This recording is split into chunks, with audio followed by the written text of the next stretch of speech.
You done with your Oreo? Yeah, done with my Oreo. Okay, good. Do we really know what happened? The brother did. The brother, that's what I thought too. I mean, that seems like kind of obvious. Hey, do you want to talk about death? Yeah. I mean, Murdery thingy. Let's do that like 25 times, so I think I'm you're like ready. very giggly. Okay. Well, we got our Denny's, so we're good to go. You won't hear any stomach rumbling because, Could you hear that last time? No. Oh. You No, had me worried. I was like, oh my God. No, with the mic you can't hear too much actually. With the new mic and everything, so Yeah. it isolates it pretty well. I think. So Should anyway, we go under the covers? No, we're good. Maybe later. I actually heard that there are podcasts that do that just have like a blanket tent basically. So they like go in a room or a closet or something and they do that to isolate, We're not that, I don't know, fancy. That Is would be the word? cozy. It Well, would be. Maybe I was thinking when we get into our new place, yes. we can use one of those little closet spaces maybe. Yeah. Right? That's a good Ideas. idea. I know, right? Welcome to Mystery Murdery Thingy. Oh, that was a good intro, right? Right? Right? Maybe. I don't fucking care. My name's Mario. My name's Chloe. What's up, y'all? Hey, How you doing? what's hip hop and happening? Yeah, that's what the kids are saying nowadays. I love right? saying that. I used to say it I know you do. unironically. In high school, my math teacher used to say, "Hey, what's hip hop and happening?" Cool. And then me and my friend would like make fun of her, Uh-huh. and then now I like say it unironically. Right. I've switched places. It's I say terrible. what's up, like one of it. What's What's up? up? Like Like from Scary Movie. yes, Yeah. yes. And like a bunch of other shit too. So anyway, who's gonna go first this week? Anywho. Oh, We're doing some theater mysteries because that's what we said we were we gonna do do last week. theater. Guess what? Because we're theater people. Did you know? Oh my god, I am in a show right now. The Wedding Singer, CPT. It's not like we don't talk about it, anything. CommunityPlayers.org, Community Theater, Bloomington, Illinois. You know how it goes. I think I should go first. Okay, So yeah, I'm I was going gonna to. say, because yours is like a murder, right? Yours is murdery. Yes, mine Okay, is mine's murdery. like paranormal and, Yes. and like ghosty. And Well, we shit. kind of already know what you're gonna do because you said what you were gonna do last week. But anyway. Anywho. So yes, I am doing a murdery mystery this week, and I am doing the killing of Sheldon Kliman. Sheldon Kliman. Who was Sheldon Kliman? Sheldon Kliman was an old-timey vaudevillian kind of guy. Oh. He was a ventriloquist and a performer and also the owner of this movie theater, the historic movie theater, the Palace Theater, which was on the main drag in the small Wisconsin hamlet of Spooner, Wisconsin. Oh, I thought you were gonna say the one in New York. Oh no, there I are was a like- billion Palace I know theaters. that I had to look up the directory of Palace theaters through Wikipedia to find Yeah. the one that I was looking for. Yeah. No, it's like not even a thing. He owned the Palace Theater and had been there for forever. I think it's been there for like over 50 years at this point. And he was like really well liked in this little town. It's like 2,300 people in like the late 2010s. So back then, I don't know, maybe it was a little bit more, a little bit less, probably about the same. It was kind of a little tourist town. Aren't we in the late 2010s, technically, Mario? Okay, do you want to know my specific reference? Is a Kickstarter page that was, if you really want to know, and I actually had this in my Reddit later, is this Kickstarter page that I stumbled upon in my research where the Palace Theater was raising money to buy a digital projector. Because up till 2014, when they were doing this Kickstarter page, they didn't have a digital projector, so they were afraid, like, 35 millimeters not a thing anymore, we'll have to close down, right? But they needed 60 grand. And they raised it. They raised like 66,000. Oh, wow. And they got the digital. They posted pictures of it on the Kickstarter page, but it's still up there and everything. So yes, as of like 2014. So I was like, what? okay, so here's where it takes a sharp left turn. Despite the seemingly safe surroundings, this like little idyllic Wisconsin town, right? Sheldon Kliman was murdered at the age of 59. Always on June 2nd, 1986. I know, it's this little town. It's kind of like a horror movie, you know? And it's pretty horrific. His son Erwin, who was 22 at the time, came to the Palace Theater as usual for work that morning, and he found some coffee and donuts, like usual, sitting on the counter, and he started working and drinking some coffee and eating some donuts. And then he turned around and he saw someone lying face down in the theater, and it was his father. And he turned him over. He thought that he had a heart attack, and he ran for help. But Sheldon had not had a heart attack. He had been stabbed 8 times. What the fudge? Okay. Sandy Downs, who owned a local shop just down the street, and was also happened to be an emergency medical technician, was the first on the scene. That's to whom Erwin ran, you know, because he knew that she was a medical technician. And she came there, she pronounced Sheldon dead at the scene upon her arrival, and she called the police. This was 8:35 in the morning. What? On a bright, sunny day in Wisconsin. That is so bizarre. Extremely. So very erratic. Yes, but what makes the only thing that makes a little bit of sense about this from a criminological perspective or investigatory perspective, I think, is that Sheldon's mode of operation, right? His modus operandi, his pattern of behavior was very consistent. Every single day he did the same thing.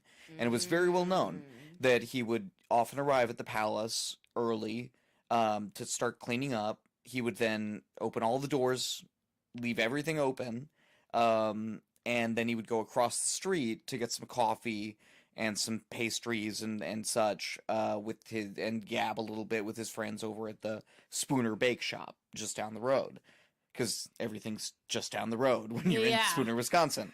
So he also reportedly would routinely, like I said, leave all the doors unlocked.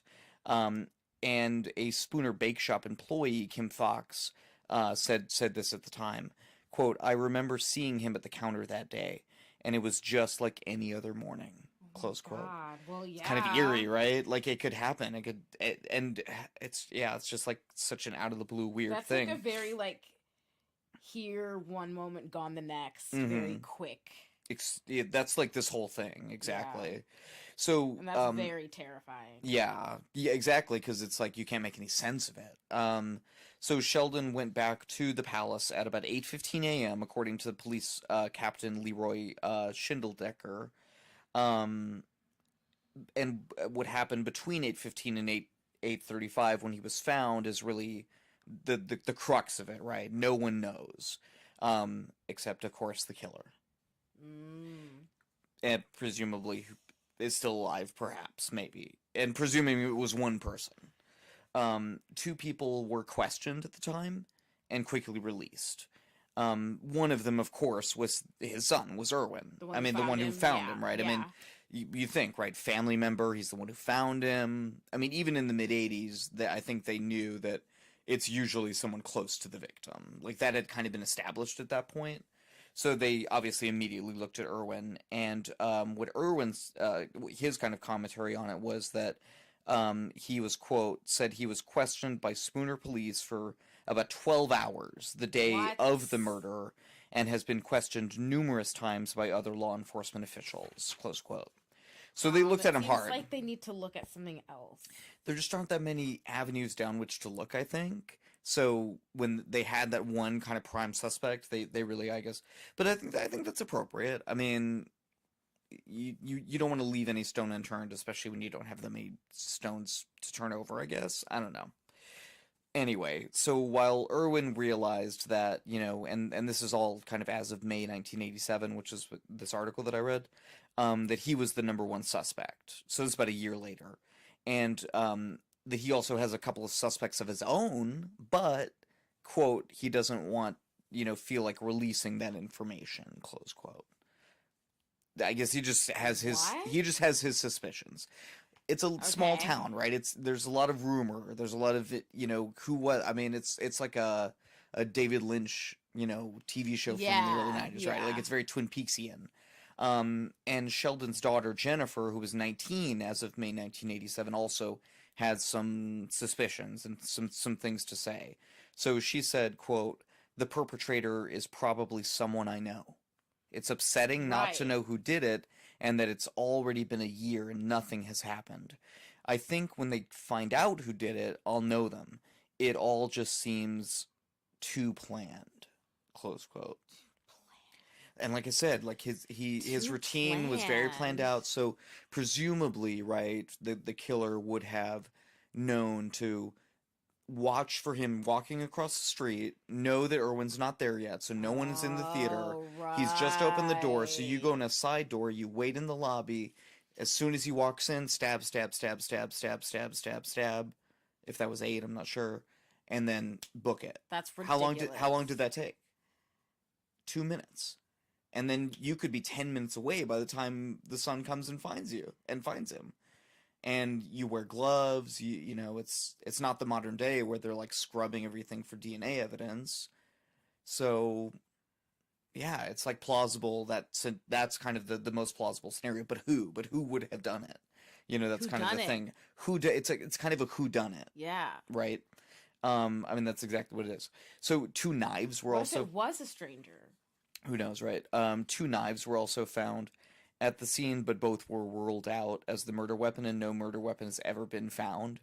Oh. However, an autopsy did show that the murder weapon was a 3-inch blade, probably a pocket knife, which was used to stab Sheldon, quote, "twice in the sternum and my 6 God. times in the heart." Oh my god. Oh, that's fucked up. Yeah.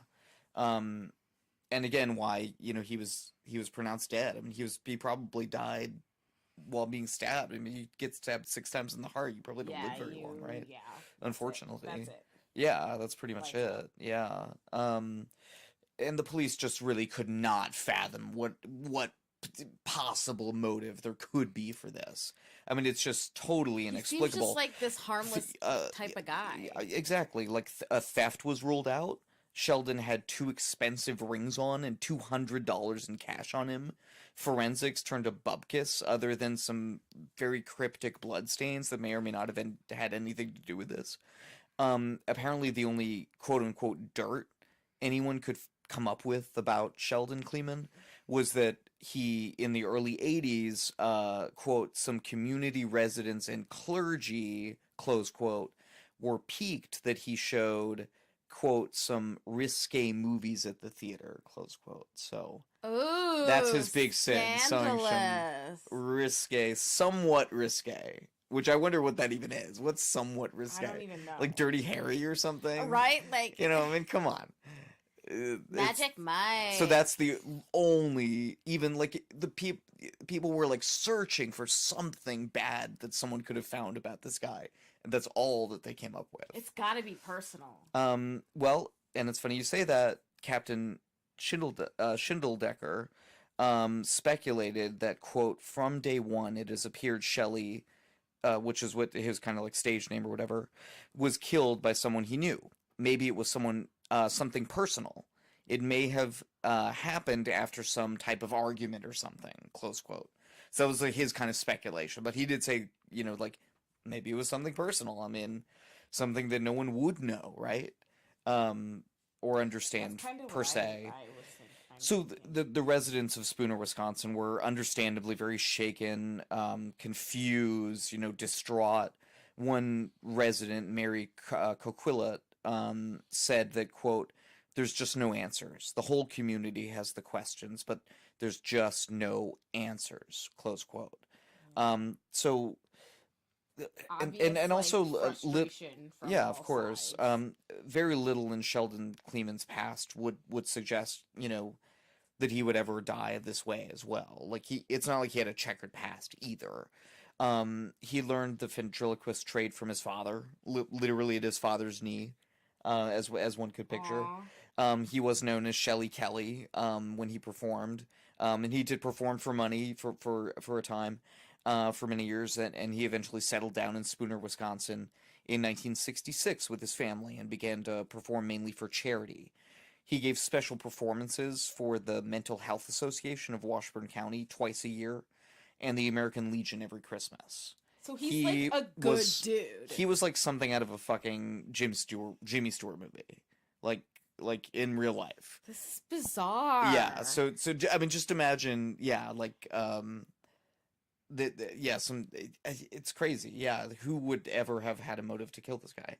So like his ventriloquism, Sheldon also got the Palace Theater from his dad. And for a while after his death, it did close down, but it was still going as of 2014, like I talked about earlier with that Kickstarter campaign, and I assume it still is. But the case remains very, very cold after all these years. 30 plus years later, well, Yeah. 32 because it's right around when I was 87, born. you said, right? 86. 86. June 2nd, yeah. After 5 months of frustratingly little to go on, Police Sergeant David Laporte said this, quote, "I really think we've got a lost cause here. Everything we get back from the lab is negative," close quote. And about a year later, Sheldon's son, Erwin, was very pessimistic. He said, quote, "They won't have it solved the rest of my lifetime, and maybe ever." And yeah, that definitely could be the case. There was some recent kind of rumblings in the case when this was actually very recent, like March 2019, Oh. when it was rumored that a local Spoonerite had a deathbed confession to Sheldon's I feel like that's the Kliman's only killing. thing that would even open up Right. anything anywhere. And it could happen. I mean, it's happened in other cases. But according to Spooner police, that was simply not actually true and was just a rumor. So, Oh. yeah. But it's funny that there's still rumors flying around about this 32 plus years later. That kind of makes you think know. maybe We're that almost 30. maybe that 3 years person's later. alive, or somebody who knows what happened is alive. Right. Or their son or their cousin Right. or something. I mean, it's been 3 decades, but it hasn't been like 100 years. Right. So like someone it could plausibly still be alive who knows what happened. And it is also somewhat creepy to note that 3 I'm scared. Kliman family members have died in the Palace Theater in Spooner, Wisconsin. If this isn't a haunted theater, I'm not sure. And this is kind of the lead into yours, so it's a little bit of an obvious. I kind of engineered this segue a little bit. Or Segue. But it's true. Apparently, according to the guy who took over from Erwin Kliman, and what he said, I think his name was Gene or something. Anyway, Gene. He said that Sheldon, of course, unfortunately died there in the Palace Theater. Also, Gertrude Kliman, and I'm not sure who exactly that was. Exactly, but You're looking at me like I'm supposed to know. you know the Klimans, right? Yeah, sure. They're Spoonerites, most of them. Gertrude Kliman died of a heart attack in 1981 while selling tickets at the Palace Theater. Jesus. And her mother died of a heart attack as well in the lobby. And that's, I It's think, why they cursed. immediately thought, like, oh, he also died of a heart attack. It must have been another Kliman family heart attack in the Palace Theater. Maybe they're gonna. But have, it wasn't. Maybe It was they're a gonna have murder. 3 more deaths, and each is a stab to the heart that Shelley got. Well, it's funny you say that because I was kind of thinking that this could totally be the setup for a episode of Supernatural. Yes, and that's it totally could be. just the kind of thing they would write into Oh, a Supernatural episode. Oh my God, you're so right. So, that's my mystery. Sammy, Sammy! Dean, there's gonna be one more death. My sources are Diane Passetti at AP, section 16 of a book called 101 Wisconsin Unsolved Mysteries by Marv Belusek. Oh, wow. That Kickstarter page I mentioned earlier, The Palace Project, it was called, by Joellen Weathers. Chuck Rupnow at the Leader Telegram out of Eau Claire, Wisconsin. That was a good one. Yeah. It was an interesting, small town kind of murder. It was, yeah. I think I'm going to look for more Midwestern murder mysteries. I kind of stumbled upon a couple of others when I was Should reading that this, be our so. next topic? Could be, yeah, let's do Midwestern Like murder cornfield mysteries. murder mysteries. I kind of wanted middle to do it a nowhere. couple of weeks ago, but I couldn't find the story I was looking for, so I did something else. But yeah, let's do it. There's a lot. There are a lot. Like anywhere, I guess. But the open spaces of the Midwest of the United States is yeah, it definitely riddled with bodies over the years. Okay, so Getting mine's ghosty. a little more. Yeah, mine's a little more. That's why you're going second. Lighthearted, yeah. I like Gonna when up we the end mood on a little a bit. end on a high note again. So, yep, just like that. And end on a high note. Wait, what is that from? I think it's from some Mel Brooks movie. It's Young Frankenstein, I think. I think. You're asking the wrong person. Really, truly. Could be Blazing Saddles. We watched Blazing Saddles together though. Yeah. So that's probably not it because you don't remember it. Anyway, Blazing Saddles you do your is one of topic. those. I need to watch that again. I know, it's so good. Okay, so yes. I am covering theater ghosts. Ooh, a theater ghost. Why do people think ghosts sound that way? Where did that originate? That's a good question. Isn't that a good question? Probably radio. That's what I would imagine. In like some kind of radio effect. And then it just became like a meme and it's propagated throughout all these years. So, theater ghosts have been reported and with remarkable consistency. They seem to be everywhere. Right. Yeah, it is remarkable. No, it's true. That's what I said last week. It's like I feel like I've been in a lot of theaters where people where someone's like, "Oh yeah, there's totally theater ghosts here." If you do theater long enough, For sure. So I'm just gonna go through some ghost through. Yeah, I'm just gonna ghost through a couple of good stories here that go with some great hauntings. Cool. I'm excited. So, let's start with, these are all Broadway theaters, by the way. They're old. Only the highest class theaters in this episode about theater ghosts. Just the most haunted ones. And the most haunted. And all of them are old. And the oldest. Like early 20th century old. And the earliest 20th centuries. Okay, it's time to stop. That was cute, though. I applaud you. You're cute. So, the New Amsterdam Theater in Manhattan, they believe that the ghost of Olive Thomas, a one-time Ziegfeld chorus girl. So, her story is actually kind of sad, and it's also a mystery in and of itself, because it's just a little suspicious. Mm-hmm. So, like I said, she was a chorus girl in the 1915 Ziegfeld Follies on the New Amsterdam main stage, and she was in kind of like a not prequel, sequel called Midnight Frolics. I couldn't think of it. Oh. There you go. Sorry.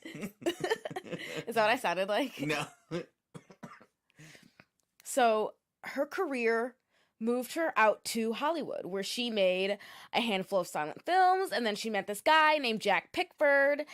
He's an actor, a film director, and a producer, and they got married. He's also both of them were a little wild, right? They kind of like to stir up trouble. Mm-hmm. And he is the brother of superstar Mary Pickford, who is an actor, very, very popular in the early 20th century. Before, yeah. Mary Pickford, yeah. So Olive Thomas died while on a trip to Paris in 1920 with her husband Jack. So what happened was, on the night of September 5th, 1920, the two of them, they got all dressed up and they went out in the town. They head out to the fancy bistros and the nightclubs in downtown Paris, 1920. So Awesome. An aesthetic, right? Yeah. They reportedly got back to their rooms at around 3 a.m. So Olive, she's intoxicated, she's tired. She took a large dose of mercury bichloride, which was prescribed to her to treat sores caused by Jack's chronic syphilis. Oh, wow. What a couple. Yeah. So she died 2 days later, and her body was brought back to Woodlawn Cemetery in the Bronx for burial. After her death, workers at the New Amsterdam began telling friends that they had run into Olive backstage. Like, oh, what are you talking about? Like, I just saw her. Like, you what? not possible. She's dead. What? Scoob. Okay. So she appeared periodically throughout the 1920s, but then she became kind of quiet during the Great Depression, when the theater was underfunded, underused. But then, so the Disney Corporation bought the theater in the mid-1990s, and they, like, restored it. And so construction workers began reporting that their off-limits work area was being invaded by a woman carrying a blue bottle. The reports continued after the theater reopened and have continued since. So Dana Amendola, the vice president of Disney Theatrical Productions, talks about how a night watchman quit on the spot after seeing a woman walk across the stage and disappeared into a solid wall. He, like, got a call in the middle of the night, and this guy was like, I quit. I'm done. I'm out of here. What? Yeah. She's often reported to be seen wearing a green beaded dress, a headband, and a green sash while carrying a bottle of pills. And sometimes she would talk to people and say weird things. She often appears in the trap beneath what was once the stage of the New Amsterdam Roof Theater. So the space is actually used for storage currently, but employees still, like, report that sometimes there's a woman there and sometimes there's disembodied part of feet, like, climbing up the staircase. Weird shit, man. Ghosts, dude. But you said that was, like, the old stage, right? So that's, like, right. What would have been her stage. Right, okay. Yeah. Amendola also talks about how Olive is, like, actually a playful ghost. Like, she's benign. She's pretty popular, too. And some hardcore ghost hunters would hide in the theater after it closed, hoping to, like, get a glimpse of, you know, this ghost. And now they have, like, a new rule where workers have to sweep the building, like, multiple times every night. Yeah. Just wow. Yeah, it's crazy. Because people are idiots. People are fucking crazy. Yeah. So the Belasco Theater. This is my favorite story. So the ghost of the owner, David Belasco himself, is said to haunt the Belasco Theater in Midtown Manhattan. So it was originally known as the Stuyvesant Theater, opened in 1907, and became the Belasco Theater 3 years later in 1910. So for its time, it was actually, like, super advanced and had the best stagecraft tools available. It was huge, had plenty of workspace, including an underground stage, and David Belasco built himself a 10-room duplex penthouse apartment, like, above it, and he utilized it as, like, combination living quarters and office space.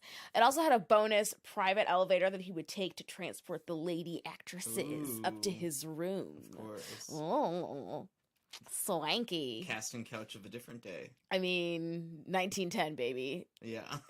The patriarchy was well in hand then. Oh my God. Jesus Christ. Yeah. That was the age of men, as they say in Mary Poppins. Oh, you're right. So David Belasco himself, he was a producer, a playwright, a director, and an impresario, which, if you don't know what that is, you know what it is. But I didn't know what it was. An impresario is someone who kind of finances and produces operas and works that go into concert halls and stuff like that. Mm-hmm. He was rich. So he was from San Francisco, California. He was the first writer to adapt the short story Madame Butterfly for the stage, and he launched the theatrical career of many actors, including Mary Pickford. So he was also kind of weird. He became known as the Bishop of Broadway, basically because he had a weird habit of wearing, I think this is how you say it, a cassock? Cassock, yeah. A cassock? Like a Catholic priest, like, would wear. What? So he, just for some reason.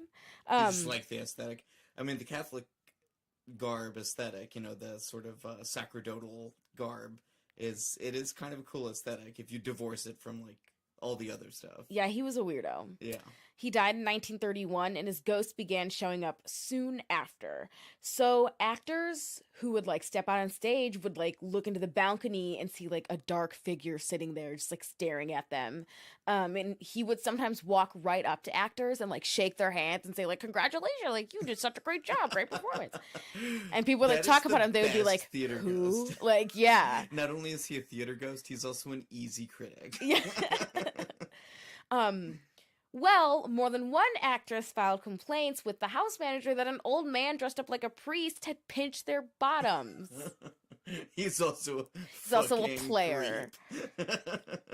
Sexual harassment. Come into my elevator. Let's go Ghost. upstairs. Right. I take it to the penthouse. Yeah. What is he, ludicrous? Oh my god. So sounds of dancing footsteps in 1920s music could also sometimes be heard from the upstairs apartment. But when like you went to go check on it, like, oh my god, who's up there? Somebody broke in. Nothing was disturbed. It was dust. So the apartment isn't being used. I don't think. It's not in use. But I know for sure that it's not open to the public, and that if they put it on the market, it would sell for millions. Mm-hmm. Right? Wouldn't that be awesome? Yeah. Oh, shit. What a place to live. Wow.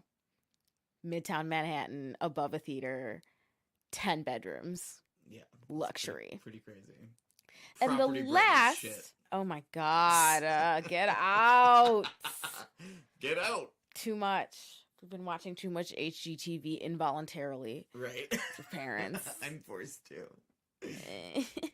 So I'm not interested in remodeling houses. I'm not. I'm really not. I kind of like hate watching it though. I do enjoy design, so that's kind of interesting when it gets into like design aspects. Yeah. But I really don't care that much about like remodeling houses. So And my the parents have money, been they always talk about the money. My parents have been like slowly remodeling our house for like the 15 years we've lived here. So like I guess, but yeah, and the monies. It takes lots of the monies. They're always talking about it. So, the last thing that I have is the Palace Theater. Cool. The Palace Theater Another Palace Theater. in Midtown Manhattan. And this one opened in March of 1913. Oh. So, it's said to have more ghosts than any other Broadway theater, like hundreds, like tons of ghosts. So, it's also, and I think this is why, it's in New York City interior landmark, so all of its interior is exactly the same. Like, it's illegal to change. Oh, wow. So... Lots of sonic residue, you're saying? Right. Sure. So... You're like, Is that sure. the correct terminology? I guess. So, 1913 to 1929, it was a huge place to be for vaudeville. It hosted legends like Ethel Barrymore and the Marx Brothers. Sure. It attracted other performers later in its life, like Fred Astaire. Judy Garland and Frank Sinatra had their final New York performances there in 1967. It's also said that Judy Garland herself is one of the many ghosts who haunts the theater, and that her quote, presence is felt near a door that was built especially for her at the rear of the orchestra, end quote. Spooky gossip. Ooh, a famous ghost. Judy. Are you there? Judy, explain the blackface you did. Tell us all about it. Tell me about it. Oh, God. Anyway. A product of the time, am I right? Also, now but they do blackface like in like some, I can't remember, Northern European country, like during their like one of their festival things or whatever, like up to this day and into the future. Cringe. It's not like it went away. Cringe. Not to mention all of the unearthed yearbook photos, of course. Oh, God. Don't even get me started. I know, right? Ted Danson has one. They also did it on SNL in a parodying way a few years ago, and now people think maybe that's not okay anymore, So let's move on. Please. Another ghost said to be at the Palace Theater is the ghost of a famous tightrope walker, Louis Borsellino, but I'm going to put this out here and take all this with a grain of salt, because I couldn't find anything about this famous tightrope walker Louis, whoever, Borsellino, except for the fact that he was a ghost who haunted the Palace Theater. I was expecting a Wikipedia page. Sure. I was like, oh, what circus was he a part of? Right. What did he travel to? I couldn't find any of that. All I found was that he was a ghost. He's a ghost. Maybe he was always a ghost. Maybe he lived as a ghost. But it said, I know I do that a lot. I just like put up my finger, my index finger. Right. That's what we're doing Y'all right can't now. see, but we're doing like that thing where you point your index finger up in the air like you're about to say something It important. is said, Yes, right. light bulb. It is said that Louis Borsellino has been seen hanging from the rafters, and he lets out a blood-curdling scream as he reenacts the nosedive that may or may not have killed him. Some say he fell to his, like, it happened during a performance and he fell to his death. But a New York Times article from 1935 says that he did fall, but only sustained minor injuries. So no one really knows. And that's what I have on the Palace Theater. Quite a mystery. And that's what I have on Theater Ghosts. Pretty cool. Some big ones that I thought had cool stories. There's a lot more. Of course. There's so much more. But I wanted ones with some good stories. Those were some good stories. Yeah. You know, they were all like New York, which I think is always cool because New York's got a long, you know, history, like murder history. And, ghosty history. Ghosty! Okay, I do have some weird shit In the news. Weird shit in the news. I'm gonna interrupt you and do my sources really fast. Okay. So, a really great Playbill article, really well fleshed out, actually, by Robert Viagas. New York Tour 1 article by Ted B., David Belasco, Wikipedia, and Jack Pickford, Wikipedia, and then the Curb New York article by Lisa M. Santoro. Kill. Shout out. Oh yeah, I was gonna say I weirdly didn't find anything on Wikipedia about my source or my topic. Really? Yeah, there was like nothing on Wikipedia, so I like didn't use Wikipedia at all this episode, which is weird. So anyway, my weird shit in the news is man cleaned his ear with cotton swab, then got an infection in his skull. Ew, no. Super gross. From CBS News, Carrie Nierenberg, also found on livescience.com. So this is in jolly old England, but this man, a 31-year-old man, was not so jolly. Because he had a little piece of cotton, unbeknownst to him, from a cotton swab at some point that he had put in his ear. He does not know when.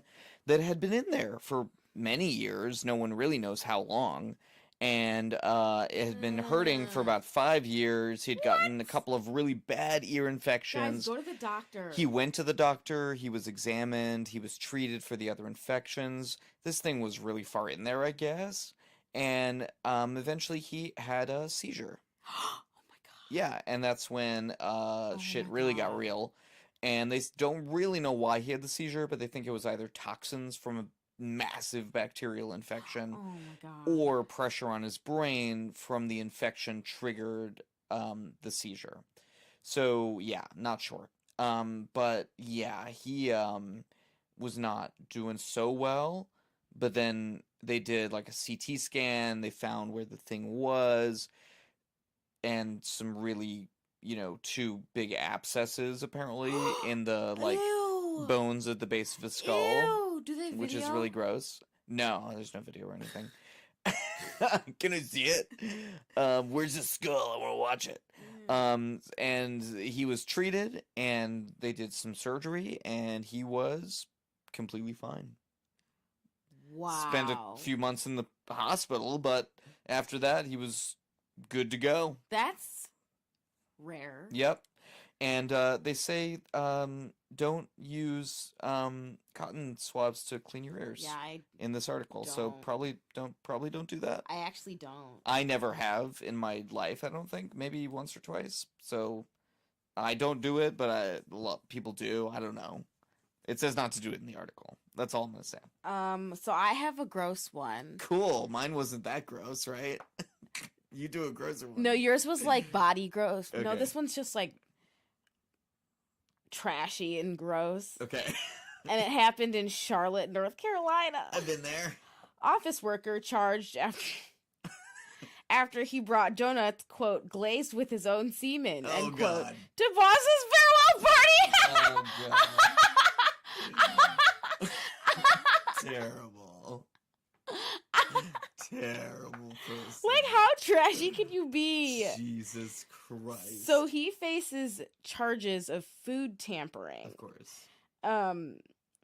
It's So gotta be yeah, illegal somehow. I mean, that cannot be legal. he worked at an accounting firm, and he worked there for 12 years.